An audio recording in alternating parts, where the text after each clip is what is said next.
Hi అండి, అందరు ఎలా ఉన్నారు? బాగున్నారా? ఈరోజు వచ్చేసి నా రొటీన్ లాగ్ అండి, మార్నింగ్ రొటీన్ లాగు. నేను ఏ విధంగా చేసుకున్నాను అనేది ఈ వీడియోలో అయితే చూపిస్తున్నానండి. ఈరోజు సోమవారం కదా, పొద్దున్నే ఈరోజు పటాలన్నీ తుడుచుకోవాలిగా, కొంచెం తొందరగా లేచి పూజ అయితే చేసుకొని ఇలా కాకరకాయ వేపుడు, టమోటా రసం, అన్నం అయితే చేసేసానండి.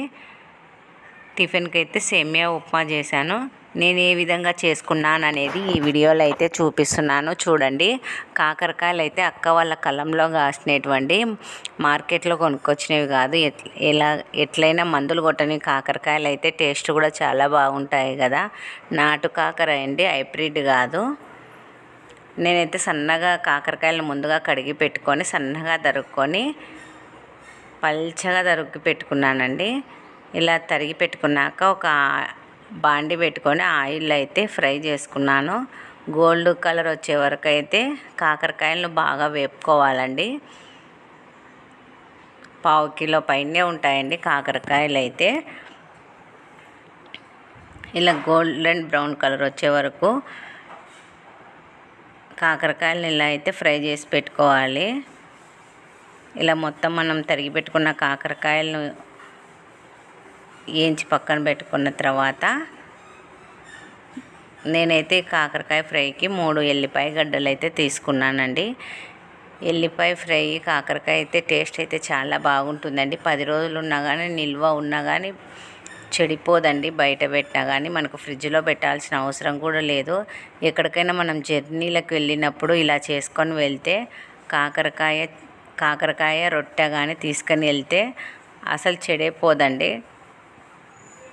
నేనైతే ఎక్కడికైనా జర్నీలకు వెళ్ళినప్పుడు కానీ ఇలా అయితే చేసుకుంటాను. ఇంట్లో ఉన్నప్పుడు కూడా ఇట్లా చేను నుంచి అమ్మ వాళ్ళ కలంలోనే కానీ చేనులోటి కానీ తీసుకొని వస్తే ఇలా చేస్తానండి. బయట కొనుకొచ్చిన కాకరకాయలను అయితే బెల్లం వేసి అయితే చేసుకుంటాను. ఇంట్లో కాకరకాయలు అయితే ఖచ్చితంగా నేను ఎల్లిపాయ పొడి అయితే చేసుకుంటానండి. మీలో ఎంతమంది ఇలా చేసుకుంటారనేది కామెంట్ అయితే పెట్టండి. ఇలా మొత్తం ఫ్రై అయిన తర్వాత ఎల్లిపాయ పొడికి కొంచెం కొబ్బరి అయితే తక్కువగా తీసుకోవాలండి. ఎల్లిపాయలు ఎక్కువ వేసుకున్నామంటే కాకరకాయ టేస్ట్ కూడా చాలా బాగుంటుంది. ఎల్లిపాయలు ఎక్కువ కొంచెం ఘాటు ఉంటాయి కాబట్టి కారం అయితే కొంచెం తక్కువగానే వేసుకోవాలి.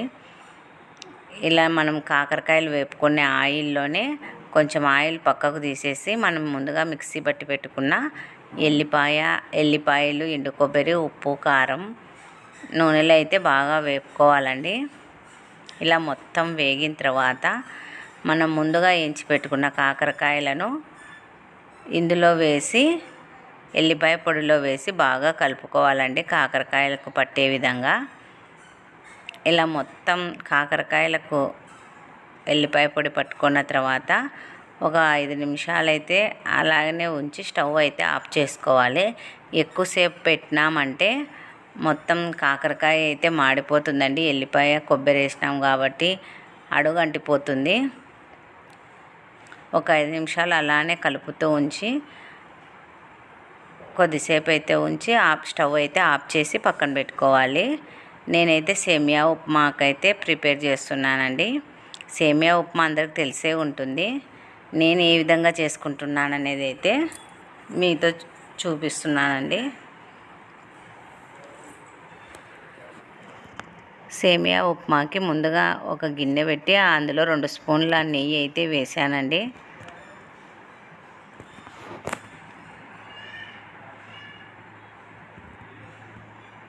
సేమియాలు జీడిపప్పు వేయించుకోవడానికి 2 స్పూన్ల నెయ్యి అయితే వేసి నెయ్యిలో అయితే సేమియాలు జీడిపప్పును ఇలా అయితే వేయించుకున్నాను. సేమియాలు బాగా ఫ్రై చేసుకోవడం వల్ల సేమియా పచ్చివాసన అయితే అస్సలు ఉండదండి. సేమియా ఉప్మా టేస్ట్ కూడా చాలా బాగా వస్తుంది. నేనైతే సేమియాలను నెయ్యిలోనే వేయించుకుంటానండి. నేను నెయ్యి ఎక్కువగా వాడతాను సేమియాకైతే. సేమియా ఉప్మా ఇలా చేసుకోవడం వల్ల టేస్ట్ అయితే చాలా బాగా వస్తుందండి. మీరు ఎలా చేసుకుంటారనేది కామెంట్ అయితే పెట్టండి.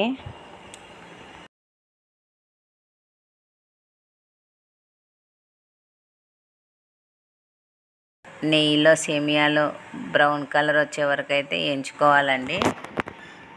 ఇలా మొత్తం వేయించుకొని పక్కకైతే తీసి పెట్టుకోవాలి. పాలైతే పొంగినాయండి పొద్దున.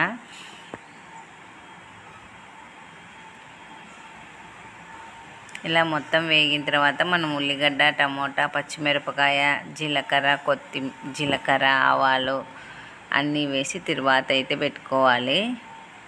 ఇలా తిరువాత పెట్టుకున్న తర్వాత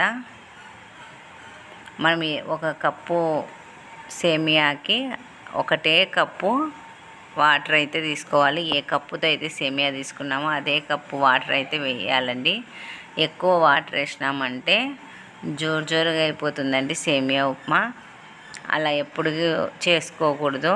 మనం ఏ కప్పుతో సేమియా తీసుకున్నామో అదే కప్పుతోనే వాటర్ తీసుకోవాలి. వాటర్లోనే కొంచెం ఉప్పు అయితే వేసుకోవాలి. ఉప్పు ఎక్కువగా పట్టదండి. మొత్తం ఇలా అయితే కలుపుకొని పెట్టుకున్న తర్వాత మూత మూసి ఒక 5 నిమిషాలు మగ్గనిచ్చుకోవాలి.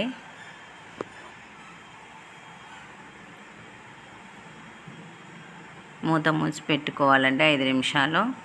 ఇలా 5 నిమిషాలు అయితే మగ్గిన తర్వాత మనం మొత్తం ఒకసారి అయితే కలుపుకొని స్టవ్ అయితే ఆఫ్ చేసి పెట్టుకోవాలి.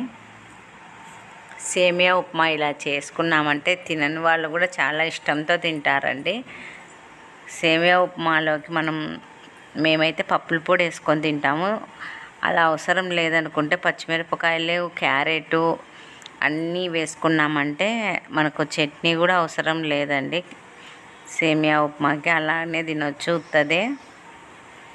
మేమైతే ఎక్కువ పచ్చిమిరపకాయలు వేయకుండా ఇలా పప్పుల పొడి అయితే వేసుకొని అయితే తింటాము. ఉప్మా అయితే రెడీ అయిందండి. చివరిలో కొంచెం కొత్తిమీర వేసి మొత్తం ఉప్మానంతా కలుపుకోవాలి. చాలామంది ఉప్మాలో కొత్తిమీర వేసుకోమక్క అని అంటున్నారండి. నేనైతే ప్రతి ఒక్క దాంట్లో కొత్తిమీర ఉందంటే ప్రతి ఒక్క దాంట్లో యూజ్ చేస్తాను. అది మీ ఇష్టం అండి. వేసుకుంటే వేసుకోవచ్చు, లేకపోతే లేదు. చూడండి ఉప్మా అయితే ఎంత బాగుందో.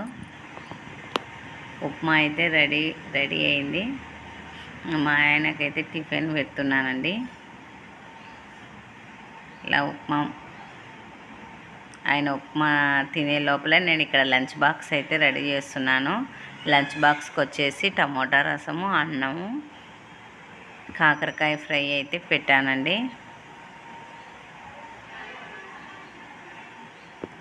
ఇంకా రొటీన్గా టెప్పర్వేర్ బాక్స్లో అయితే పొద్దున పాలు తోడేసి పెడతానండి. అది మధ్యాహ్నానికల్లా పేరుతుంది. నైట్ అయితే వేసి పెట్టాను. పులుస్తుందని పెరుగు పొద్దున్నే లేస్తానే తోడేసి బాక్స్లో పెడతాను. మా ఇంట్లో కర్రీస్ కానీ రసం కానీ కొంచెం ఎక్కువనే తింటారండి. అన్నం తక్కువ తిన్నా కర్రీస్ మాత్రం ఎక్కువగా తింటారు. ఈ విధంగా బాక్స్ అయితే కట్టేశాను. మరి మీరు ఈరోజు ఏం చేసుకున్నారనేది కామెంట్ అయితే పెట్టండి. మా వీడియోస్కి నచ్చినట్లయితే లైక్ చేసి, షేర్ చేసి, సబ్స్క్రైబ్ చేసుకోండి.